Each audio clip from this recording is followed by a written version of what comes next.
Olá, a paz do Senhor, meus amados. Nós vamos dar início à nossa aula de teologia do nosso curso avançado em teologia, a disciplina Teologia Sistemática 3.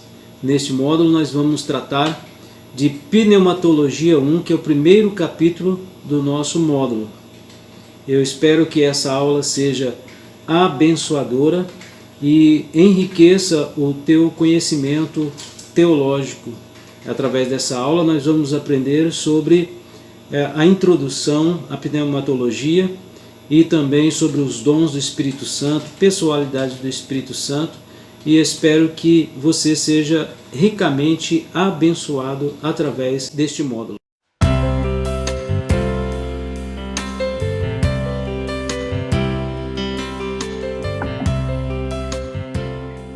O nosso curso avançado em teologia é o curso da IBADEP, e esse módulo apresenta 4 capítulos que vai tratar ao final da nossa teologia sistemática. E temos aí a disciplina Pneumatologia 1, Pneumatologia 2, Escatologia e Angelologia. Neste módulo nós vamos tratar apenas da Pneumatologia 1, que é a doutrina do Espírito Santo.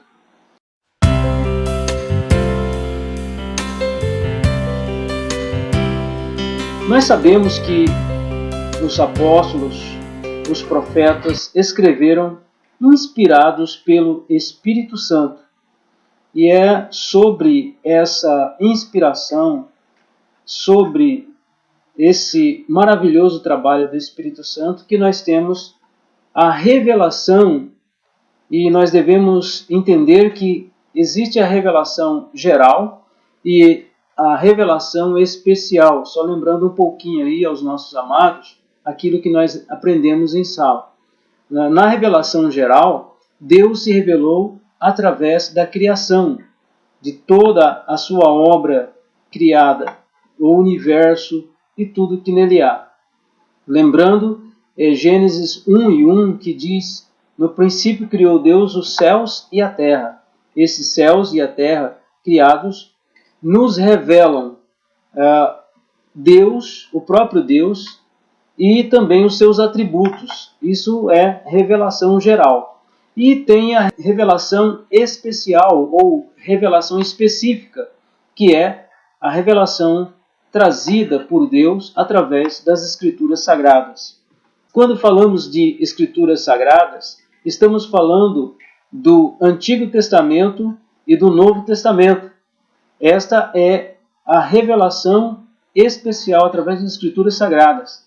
E quando nós temos Escrituras Sagradas, nós devemos utilizar para a compreensão aquela famosíssima ferramenta chamada exegese bíblica, que nós estudamos em hermenêutica. A exegese bíblica é a ferramenta que nos traz a compreensão das Escrituras Sagradas. E essa compreensão das Escrituras Sagradas nos traz uma teologia chamada teologia bíblica. E a teologia bíblica, ela que dá base à teologia sistemática. E há uma diferença entre teologia bíblica e teologia sistemática. A teologia bíblica apresenta os pontos doutrinários da revelação dentro da Bíblia Sagrada sem um posicionamento da igreja. E a teologia bíblica é também descritiva. Ela apenas descreve as coisas dentro da Bíblia Sagrada como elas são. Agora, a teologia sistemática é diferente. A teologia sistemática, ela é normativa. Então, essas doutrinas que são encontradas na Bíblia Sagrada, a igreja, ela utiliza para normatizar aquilo que cada cristão deve crer a respeito de Deus, a respeito das coisas relacionadas a Ele, a respeito da fé, o que nós devemos crer. Ou seja, a nossa declaração de fé, como nós temos a declaração de fé das Assembleias de Deus, que é baseada na teologia sistemática.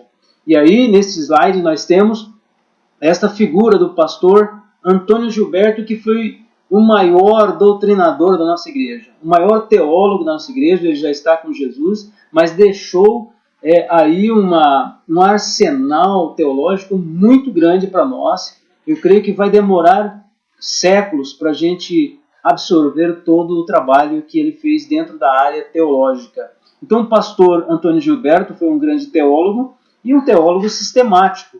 Então, dentro da teologia sistemática, aí nós destacamos a pneumatologia, que é o alvo desse estudo nesta aula. E a pneumatologia, que é uma das doutrinas da teologia sistemática, ela nos traz o que nós devemos crer a respeito do Espírito Santo.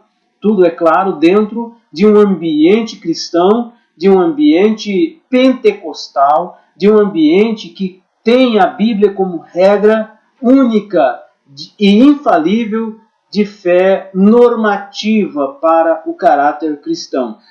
E aí, como vocês estão vendo aí, cumpre a nós, a mim e a você, como estudantes de teologia, pegarmos essa disciplina e debruçarmos sobre ela e estudarmos aquilo que ela propõe para nós. O nosso próximo slide, vamos ver aí, é a introdução da Pneumatologia 1 do nosso curso avançado em teologia. O autor desse livro, ele nos traz um ponto muito interessante, que é uma metáfora que ele utiliza. O calor intenso dentro da semente faz a semente germinar. A semente só germina porque existe um calor dentro dela.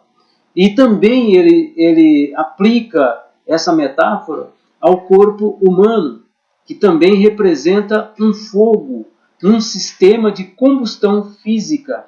Então, e ficou bastante célebre naquela frase, queimar calorias. Por que queima-se caloria? Porque dentro de nós, quando nós exercitamos, há dentro de nós uma combustão física. Então é esse calor que o autor está trazendo aí, que é um fenômeno que foi identificado pela ciência. Esse fenômeno que existe dentro de nós, existe nas plantas, esse autor trouxe para nós esse símbolo que vai nos introduzir na doutrina do Espírito Santo, que é o Espírito Santo que movimenta a igreja. O cristão, bem como a igreja de Jesus Cristo, de igual modo, precisam da viva chama do Espírito. A igreja precisa da chama do Espírito. Nós precisamos da chama do Espírito, assim como as plantas e o corpo humano precisa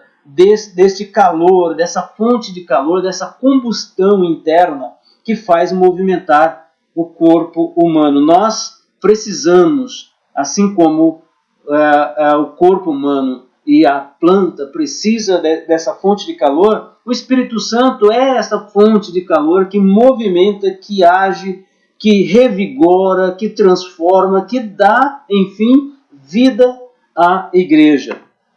E nós temos aí, na página 18 e 19, a relevância do estudo da pneumatologia. Por que a pneumatologia é importante para nós, estudantes de teologia? Aí nós temos dois aspectos, o aspecto histórico e o aspecto experimental. A pneumatologia transcende a história. No aspecto histórico, nós vemos que, ao longo da história, o Espírito Santo tem agido por meio da igreja. É obra do Espírito Santo revelar o Cristo universal e espiritual aos homens de todas as raças, povos, línguas e nações. E nós vemos aí que é muito importante a gente ter em conta essa obra do Espírito Santo ao longo da história. Esse Cristo universal e espiritual foi revelado pelo Espírito Santo ao longo das eras, porque o Senhor Jesus voltou para o céu, mas ele enviou outro Consolador para fazer a obra. E ao longo do tempo, o Espírito Santo tem revelado esse Cristo, tem glorificado a Cristo, tem enchido o seu povo para fazer a obra do Senhor Jesus na face da terra.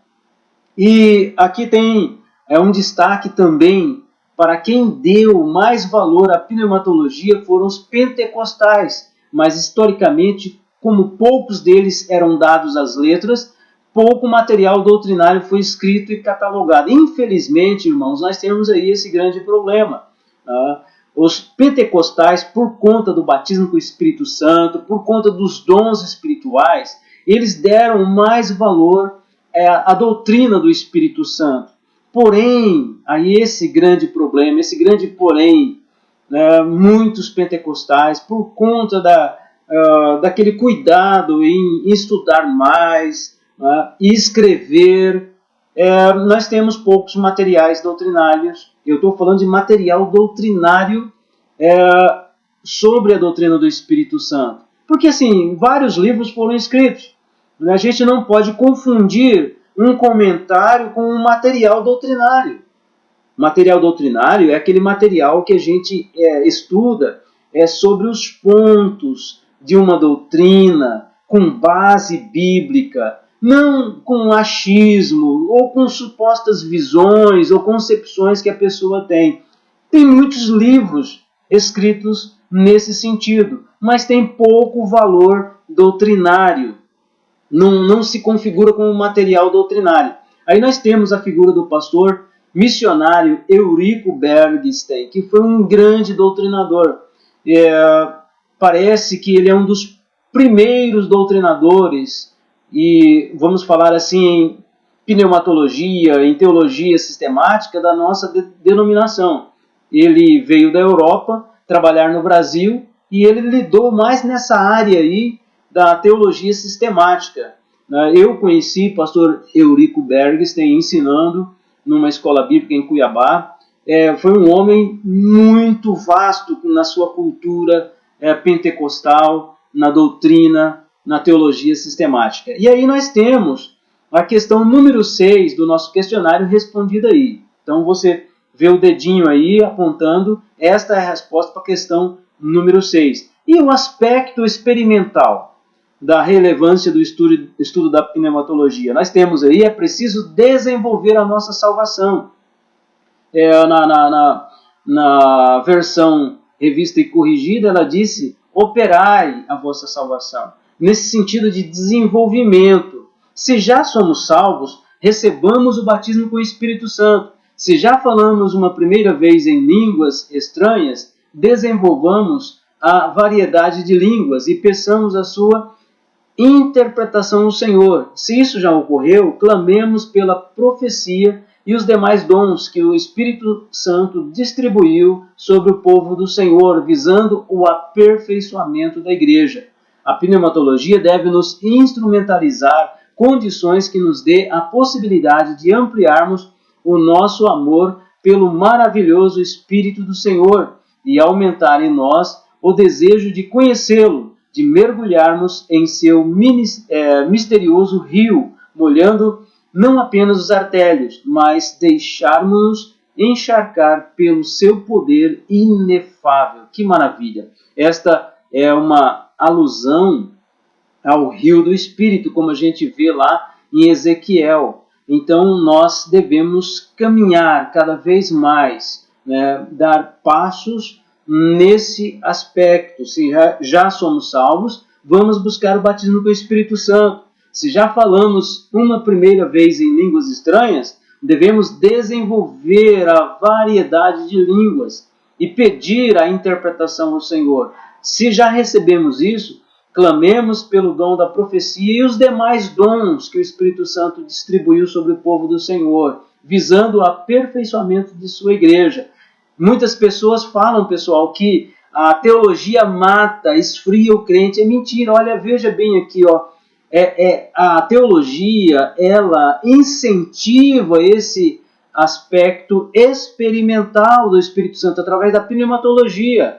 Não existe nada mais claro do que isso. Se já somos salvos, recebamos o batismo com o Espírito Santo. Se já falamos uma primeira vez em línguas estranhas, desenvolvamos a variedade de línguas e peçamos a sua interpretação ao Senhor. Ou seja, cada vez mais caminhando, buscando os dons do Espírito Santo. Então não esfria o crente. Esse é o aspecto experimental da doutrina do Espírito Santo. Por isso ela é importante. E olha, por conta daquilo que nós já falamos a respeito do pouco material em relação à pneumatologia, surgiram as deturpações da doutrina do Espírito Santo. E aí nós temos 4 deturpações. A primeira é o sacramentalismo. A obra do Espírito Santo está submetida a procedimentos ou práticas da igreja e somente aos dignatários da igreja. Lutero combateu essa heresia. Lá no tempo de Lutero, o clero falava que o clero era o herdeiro da obra do Espírito Santo e que a obra do Espírito Santo estava submetida aos procedimentos e práticas da igreja, ou seja, a igreja detém o controle do Espírito Santo. Era isso que eles estavam dizendo. A própria palavra clero significa herdeiros, ou seja, o clero, o conjunto dos sacerdotes, do papa, dos bispos, arcebispos e padres, eles eram os dignatários, os donos desta obra do Espírito Santo, os herdeiros da obra do Espírito Santo. Então esta é uma deturpação à doutrina do Espírito Santo. Lutero combateu essa heresia. E a seguir temos o sentimentalismo. O sentimentalismo identifica a espiritualidade como um tipo meramente emocional de religião, como se o Espírito Santo lidasse apenas com as emoções do cristão. Outro problema aqui, que é uma deturpação da doutrina do Espírito Santo. A pessoa achar que o Espírito Santo só lida no lado sentimental das pessoas. E é claro, existem muitos pregadores pentecostais que acham que é só isso, né? Como se o Espírito Santo lida apenas com as emoções do crente. Mas não, o Espírito Santo lida também com a razão. Então essa deturpação chamada sentimentalismo é muito perigosa, porque o Espírito Santo ele não anula a nossa capacidade racional. E essa frase é muito comum entre nós. O espírito da profecia está sujeita ao profeta. Nós sabemos disso, aprendemos isso na escola dominical. Em terceiro lugar, temos outra deturpação, que é o ativismo religioso, que é o entendimento que diz ser todas as atividades religiosas originadas no Espírito Santo. Ou seja, que o Espírito Santo é apenas um ativismo religioso. Ora, se eu me entrego à atividade religiosa, ao ativismo religioso, né, trabalhar na igreja, limpar a igreja, né, cuidar dos trabalhos, sonoplastia, administração, tesouraria, essas atividades administrativas, né, é o Espírito Santo que está me movendo para isso. E muitas pessoas acham que é apenas isso. Esse entendimento é uma deturpação, porque o Espírito Santo ele não cuida apenas das nossas atividades religiosas. Ele não vai gerar dentro de nós o zelo pela casa do Senhor, o cuidado pelas coisas de Deus, principalmente pela casa do Senhor, né, pelos irmãos, né? Mas o Espírito Santo ele vai nos encher, ele vai nos alegrar, ele vai nos usar, ele vai trazer felicidade aos nossos corações, não apenas atividades religiosas como essa deturpação ensinou. E por fim nós temos o corporativismo, que é bastante idêntica, né, ao ativismo religioso. O corporativismo coloca a organização no lugar do poder espiritual, ou seja, então toda a organização, a liturgia do culto, os trabalhos, a agenda da igreja, e tudo isso aí é o poder do Espírito Santo, apenas. Né? Muitas pessoas acham que é assim, mas nós vemos que são deturpações à doutrina do Espírito Santo.